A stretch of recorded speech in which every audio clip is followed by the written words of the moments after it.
Yeah, so what we are announcing today is that we launch actually 5G in these two cities, Chicago and Minneapolis, where you actually can have a 5G phone and getting the ultra-wideband experience, the 5G ultra-wideband experience in these two cities. So this is just an exciting time. So I mean, we are launching it first in the world with a 5G smartphone, actually this one from Motorola. So this is exciting for our customers because ultimately we have the most reliable 4G network in the country. We have great customers, and now we're also giving them the first 5G experience in these two cities. And of course, this will continue as a rolling thunder the rest of the year in more markets that we're going to deploy 5G in. Hans, as 5G rolls out, these customers in Chicago and Minneapolis, will they immediately notice the faster times? And what about latency? Explain to the average user who might be switching to 5G service what that's going to show up on my smart device. Yeah, no, they will definitely see a difference. It's enormous difference. So I'll give you a couple of stats here. So they're going to see on the phones up to 1 gigabit per second compared to maybe 50 on the 4G network. So that's 20 times faster.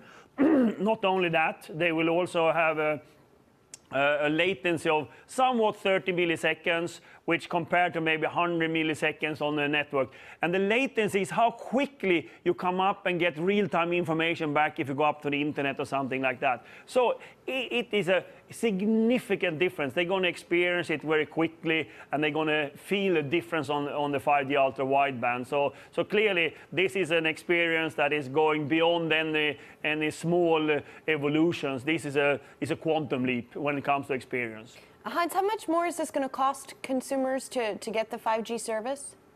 In this case, basically, you can get it in all our unlimited, and if you add the Moto Mod, it's a mod put on the phone. You get the charge of extra $10 right now in this model. But basically, it's totally unlimited in the models we have. So that's what we are charging. But it's free for the first 3 months. We want all our customers to get an experience of getting onto the network right now. And as I said, we're launching these two cities right now, but we have plans to more than 30 cities or markets this year. So we are deploying as we speak in many places in the US right now. Hans, I know some investors are always, I want it now, I want it now, I want it now, but they're going to have to wait for the kind of revenue impact from the 5G rollout at Verizon until what, 2 years from now? Why the delay?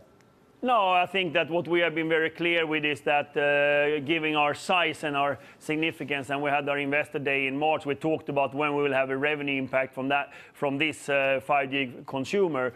And that is probably 2 years out, as we said before. So that's nothing strange when it comes to new technology. We still believe that many of our customers are going to start enjoying 5G phones because many phones will have 5G inside of them. And of course, then it's going to be an evolution over time, how much you're using the 5G. But definitely, this is going to be a big thing for many of our customers when we come out with it. And we're so excited to be first in the world and actually launching this. So it's an exciting day for us and our customers. You talked about how more phones will have 5G, but a lot of them don't quite yet, right? The iPhone, for example, I don't think is going to have it for a couple of years.